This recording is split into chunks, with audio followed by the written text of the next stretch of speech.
Boa tarde a todos, boa tarde, Heloísa. Boa tarde, Mariana, boa tarde para todo mundo que acompanha o Bora RN a partir de agora, nesta quinta-feira, 3 de dezembro.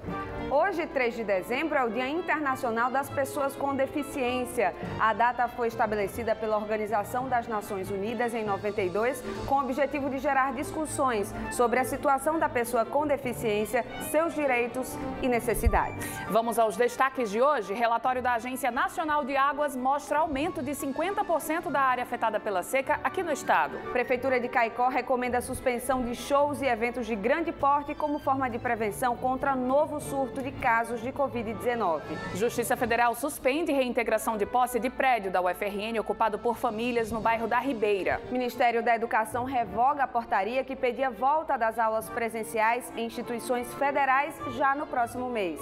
Secretaria de Saúde do Estado prorroga a campanha de vacinação contra a poliomielite e reforça a importância da imunização. Junto com o consultor de negócios Tiago Medeiros, vamos fazer um balanço da Black Friday, que cresceu 30% este ano. E ainda a falta que faz a doação de leite materno. A maternidade Januário Cico recebe menos da metade do volume ideal de leite para a doação. O Bora RN está no ar.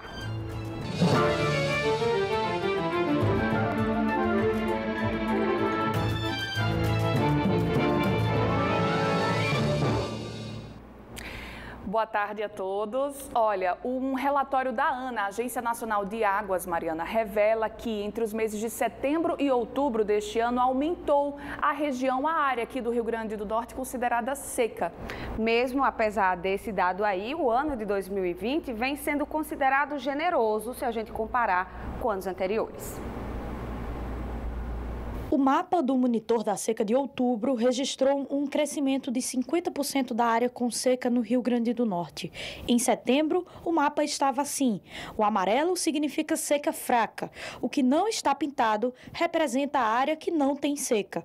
Em outubro, o amarelo tomou conta de boa parte do estado e uma outra cor apareceu, representando que aquela área estava em situação de seca moderada. A parte do Rio Grande do Norte que se encontra na categoria de seca moderada, é onde se localizam os dois únicos reservatórios do Rio Grande do Norte que não conseguiram sair do estado de colapso durante esse ano.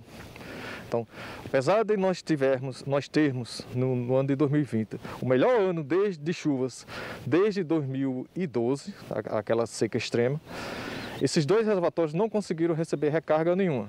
Então, essa região ainda se encontra na categoria de seca moderada. Além da seca fraca e moderada, existem outras 3 classificações mais graves quando o assunto é seca: a grave, a extrema e a excepcional.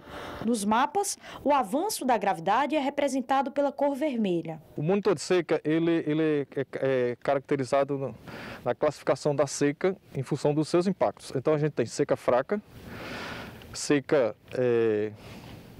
moderada, seca grave, extrema e excepcional.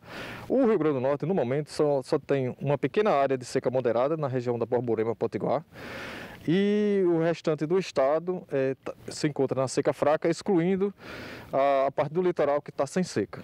Apesar do crescimento da área de seca no mês de outubro, 2020 vem sendo o melhor ano para o Rio Grande do Norte desde 2012. Em julho, apenas 3% do território potiguar estava em situação de seca fraca. Nesse gráfico do monitor da seca, dá para perceber nitidamente que o cenário do Rio Grande do Norte em 2017 era preocupante. Uma grande parte do estado estava em situação de seca extrema e excepcional. Da metade desse ano até o mês de outubro, só existe registro de seca fraca e moderada no território potiguar. E olha, a Prefeitura de Caicó publicou um decreto hoje recomendando a suspensão de shows e eventos de grande porte no município, mesmo já autorizados e agendados, como uma medida de contenção ao avanço da pandemia. Além disso, fica suspensa a análise de autorização para novos grandes eventos. A Prefeitura de Caicó ainda determina no documento o reforço da fiscalização e a realização de uma reunião para serem discutidas medidas mais rígidas de combate à doença na cidade. E o Ministério da Educação decidiu revogar uma portaria que estabelecia a volta às aulas presenciais nas universidades de todo o país já a partir de janeiro. O MEC voltou atrás e revogou a portaria que pedia a retomada das aulas presenciais em universidades federais e particulares a partir de 4 de janeiro. A decisão foi tomada após a repercussão negativa tanto das instituições quanto de especialistas. Hoje, reitores aqui do estado devem se reunir para discutir as possibilidades do retorno ou não das aulas presenciais no primeiro mês de 2021. O MEC vai abrir uma consulta pública para ouvir os acadêmicos e definir a retomada nas instituições. Como a gente tem mostrado aqui, Heloísa, o nosso estado não atingiu a meta de vacinar 95% das crianças nessa campanha contra a polio. Por isso, a CESAP decidiu prorrogar mais uma vez. Pois é, a segunda prorrogação, né, Mariana, dessa campanha. E por isso a gente vai conversar ao vivo agora aqui pelo sinal de internet com a Catiúcia Roseli, que é coordenadora do Programa Estadual de Imunização, para saber dela por que, né, Catiúcia, na avaliação da Secretaria de Saúde do Estado, as famílias, né, estão com tanta resistência aí. É por causa da pandemia? As pessoas estão saindo menos de casa, inclusive para vacinar as crianças? Boa tarde. Boa tarde. Boa tarde. Então, nós tivemos um grande problema esse ano, né? Pela primeira vez, não conseguimos atingir a nossa cobertura nessa campanha contra a poliomielite. Historicamente, a gente já vem tendo umas baixas coberturas para a vacina da polio, mas esse ano a gente teve essa novidade da pandemia, né? Então, alguns pais não quiseram levar seus filhos para vacinar, com medo de estar contraindo a doença do Covid, assim como a gente teve a campanha política no meio dessa campanha de vacinação contra a poliomielite, e acabou que os próprios municípios acabaram mudando, né, o seu olhar devido a outras demandas. Devido a isso, né, o Ministério da Saúde prorrogou, inicialmente ia terminar no dia 30 de outubro, então o Ministério da Saúde ele prorrogou para a conclusão dessa campanha no dia 30 de novembro, sendo que agora o Estado do Rio Grande do Norte, né, propôs a prorrogação dessa campanha até o dia 16 de dezembro, para ver se a gente consegue atingir a nossa cobertura mínima, que é de 95% de vacinação das nossas crianças com menos de 5 anos de idade. Para tentar atingir essa meta agora, até o dia 16? Então, nós, na semana passada, tivemos reuniões e contatos com as regionais de saúde, né? Então, a gente já criou estratégias de divulgações locais, lembrando que temos 167 municípios, e cada município ele vai criar suas estratégias de acordo com o seu perfil, né? Aumentar a questão da mobilização, da divulgação, de ações de sensibilização, de vacinação, de trabalho junto com a estratégia de saúde da família, para ir até a casa dessas crianças e ver, né, quais são as crianças que não se vacinaram, os motivos pelo qual não se vacinou. Lembrando que é uma campanha indiscriminada. Então, aquela população menor de 5 anos, embora já tenha se vacinado com a polio, ela precisa se vacinar de novo. Então, tem que buscar, né, a assistência na unidade básica de saúde mais próxima de sua residência, porque é importante essa vacinação. A gente precisa levar nossas coberturas para diminuir o risco de reintrodução da poliomielite no território brasileiro, e principalmente aqui no nosso estado do Rio Grande do Norte. Uhum. Tem alguma... Desculpe, você pode perguntar. Pergunta. Não, eu ia só pedir para a Catiúcia reforçar o que ela acabou reforçando agora no final, mas a gente falar novamente sobre a importância realmente para a gente não voltar a ter esses casos de pólio, né? Que é uma doença gravíssima, né? Causa paralisia infantil, né? Com consequências aí para a vida desse indivíduo. Tão, assim, eu acho que a nossa geração talvez não conheça, né, essa doença tão bem como as gerações anteriores. A gente tem essa vacina, a gente está aí numa corrida pela vacina contra a Covid-19 e a gente tem tantas outras, e as pessoas, realmente, hoje a gente vê um movimento contra a vacina, né? É muito triste isso. Exatamente. Desde 1990, nós não temos casos de poliomielite no território brasileiro. Em 94, o Brasil, né, recebeu a certificação de erradicação dessa doença. Então, nós temos essa vacina. Essa população mais nova não teve contato com pessoas que tiveram a doença e a sequela dessa doença, mas isso só se dá devido ao sucesso do programa. A partir do momento que a gente não se vacina e nossas coberturas caem, né, a gente pode ter o risco de reintrodução dessa doença. Lembrando lembrando que ela existe. Afeganistão e Paquistão é uma doença endêmica, é muito comum essa doença lá. Então, com essa globalização, com essas pessoas viajando de um país para o outro, a gente pode sim, né, ter o contato, ter a reintrodução dessa doença e ter contato com pessoas doentes e virar o que virou o sarampo no nosso território, né? Era uma doença erradicada e, infelizmente, hoje temos a circulação do vírus devido às baixas coberturas vacinais. Catilce, eu ia lhe perguntar se teriam algumas cidades que conseguiram atingir a meta, né? Alguns municípios, vocês têm esse balanço ou todos não conseguiram? Não, a gente tem esse balanço, né? A gente tem municípios que conseguiram sim, né? Em torno, um pouco mais de 20 municípios já conseguiram essa cobertura. Mas, na verdade, os municípios menores, eles têm mais essa facilidade. Municípios como Natal, né? Como Caicó, Santa Cruz, Mossoró, Pau dos Ferros, por ser uma população maior, né? Então, tem esse maior trabalho de estar conseguindo atingir essas coberturas, né? Mas estão redobrando os trabalhos durante, principalmente esse período de prorrogação, é a última prorrogação. Depois disso, o sistema vai fechar, a gente não vai mais poder inserir as doses, então tá todo mundo aí, passou campanha política, né? A gente criou estratégias para vacinar durante a pandemia, então tá todo mundo retomando suas atividades, redobrando seu empenho, né? Em estar resgatando essas crianças que ainda não se vacinaram para a gente, até o dia 16, conseguir atingir essa meta de 95%, no mínimo 95% de cobertura. Ok, muito obrigada então, Catilce Roseli, que é coordenadora do Programa Estadual de Imunização. Obrigada pelas suas informações, tá? A gente espera em breve voltar aqui com uma notícia melhor sobre a campanha. Boa tarde. Por falar em vacina, a grande expectativa no mundo é em relação, como disse Heloísa, a vacina contra a Covid-19. O Brasil tem uma grande vantagem para quando ela chegar por aqui, a experiência em grandes campanhas de alcance nacional. O Brasil tem um longo e bem-sucedido histórico de distribuição de vacinas, experiência que pode ser decisiva na hora de vacinar a população contra a Covid-19. Essa área dentro do centro de distribuição é para produtos que precisam ser refrigerados. Na linha de produção, são montadas caixas com as doses. A estimativa é que sejam necessários 500 mil pacotes como esse para a vacina chegar a todo o país. Geralmente, de forma tradicional, as vacinas são condicionadas numa faixa de temperatura de 2 a 8 graus, né? Isso o país ele tá muito bem preparado, né? Tem infraestrutura. Já as vacinas de RNA precisam ser armazenadas em temperaturas mais baixas. É o caso do produto da Pfizer. O plano de imunização apresentado ontem pelo Ministério da Saúde e que ainda está em elaboração não prevê o uso de vacinas que exijam baixíssimas temperaturas. Mas o coordenador da pesquisa da Pfizer no Brasil afirma que isso pode ser contornado. Estão sendo feitos recipientes de fácil transporte que conseguem manter a vacina a menos 70 graus Celsius. Inclusive, esse transporte pode ser feito até por 1 ou 2 semanas.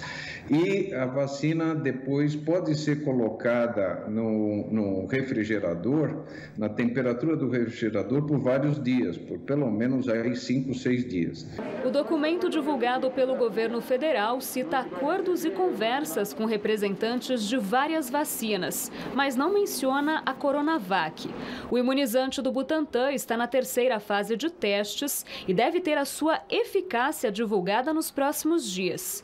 Nesta quinta-feira, chegam ao Brasil 600 litros de matéria-prima da Coronavac. Com isso, será possível produzir cerca de 1 milhão de doses. Mas a vacinação só vai começar após a aprovação da Anvisa. A gente não vê a hora, né, disso acontecer. Ah, Maria, ansiedade gigantesca. Pois agora a gente vai para o intervalo, né? Vamos sim para o intervalo. Na volta a gente vai falar de Black Friday, sim, que as vendas cresceram este ano muito, graças principalmente às vendas online. E a gente também vai mostrar que na maternidade de Januário Cico, infelizmente, o problema do banco de leite humano ainda é grave. Eles recebem atualmente menos da metade do volume ideal que seria necessário para fazer as doações. Então não sai daí que a gente volta já já.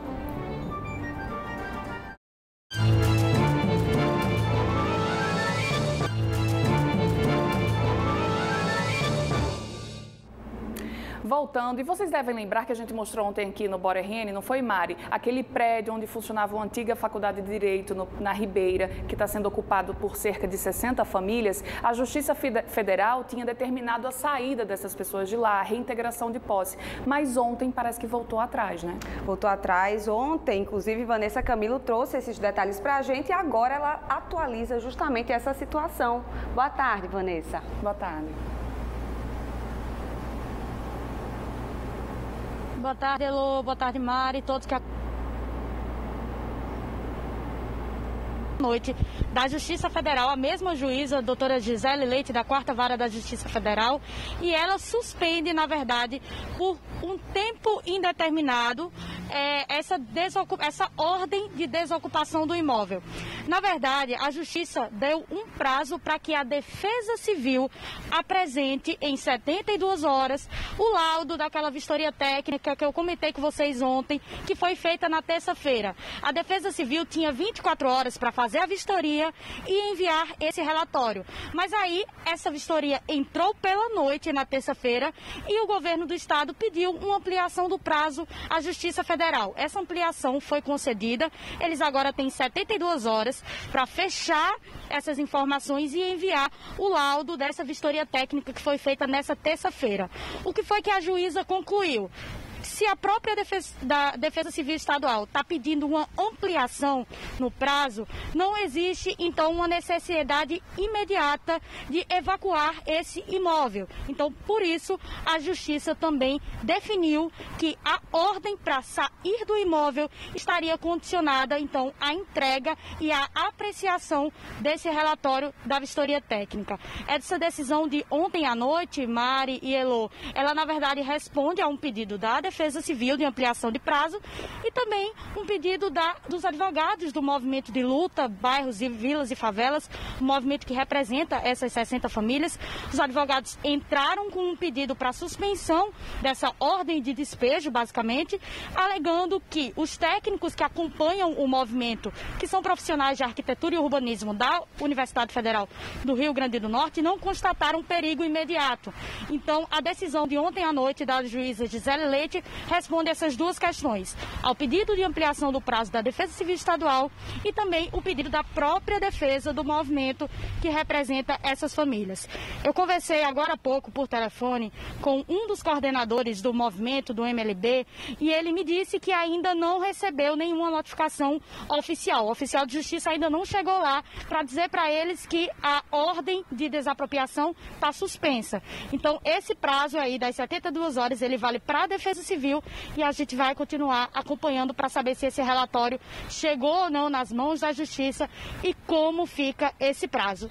Lembrando que, como eu já havia informado ontem, nessa sexta-feira agora, amanhã, tem uma reunião extraoficial marcada entre a UFRN, OAB, Prefeitura, Governo do Estado e talvez nessa reunião de amanhã se consiga chegar a um acordo de para onde eles podem ir como um paliativo para desocupar esse prédio e ir para outro local. A gente também vai acompanhar. Vanessa, muito obrigada. É bom que ela explica com detalhes e com a clareza, né? Uma situação bem complicada e dá para entender, compreender muito bem, Vanessa. Então a gente continua acompanhando e amanhã qualquer coisa você entra novamente com novas informações. E parabéns pela apuração, Vanessa. Obrigada. Parabéns. E olha, vamos falar agora de economia, porque durante esse período, do isolamento social, a gente viu que muitas empresas tiveram que adotar as vendas online, principalmente nas redes sociais.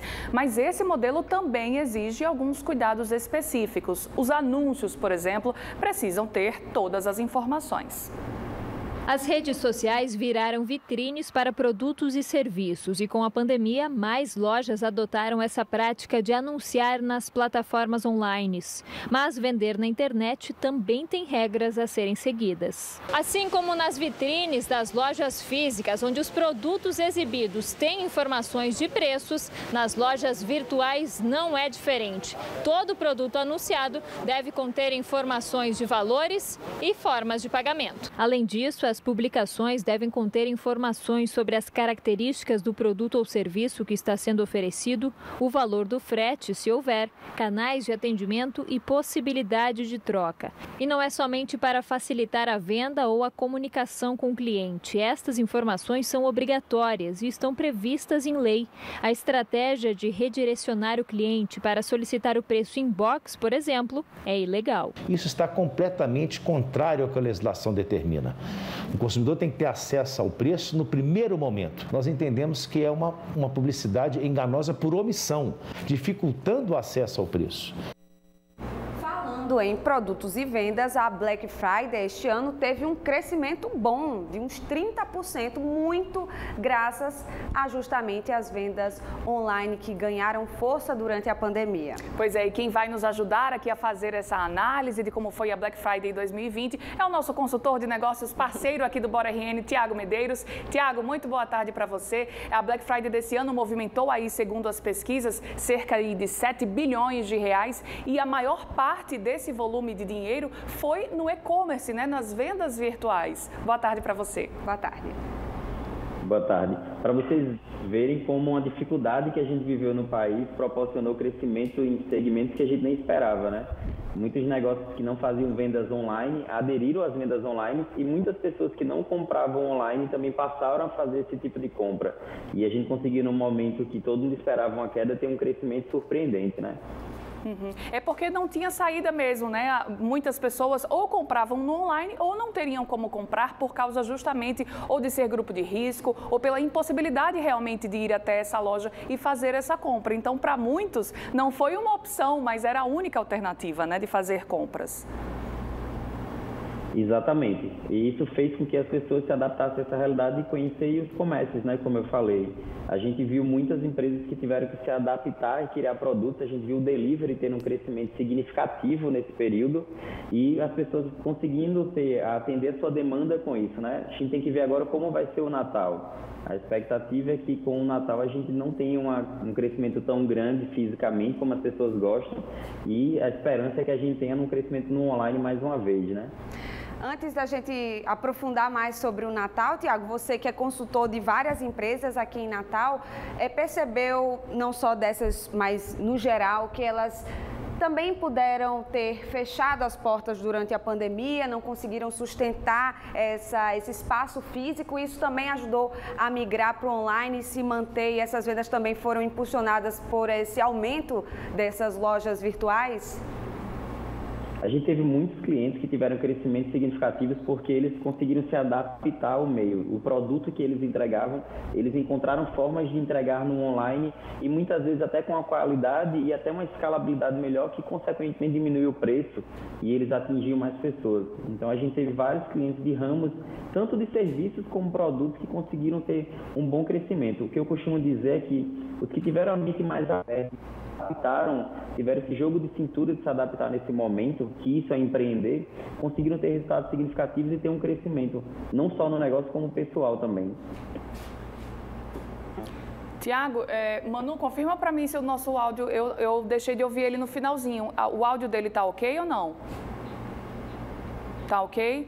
Então, foi só aqui para a gente que falhou um pouquinho. Tiago, e voltando ao assunto do Natal, agora a grande expectativa, né, de todo mundo aí, dos especialistas de economias, previsões, todo mundo que trabalha com vendas no comércio, né, varejo, é em relação ao Natal. A gente teve uma Black Friday que surpreendeu.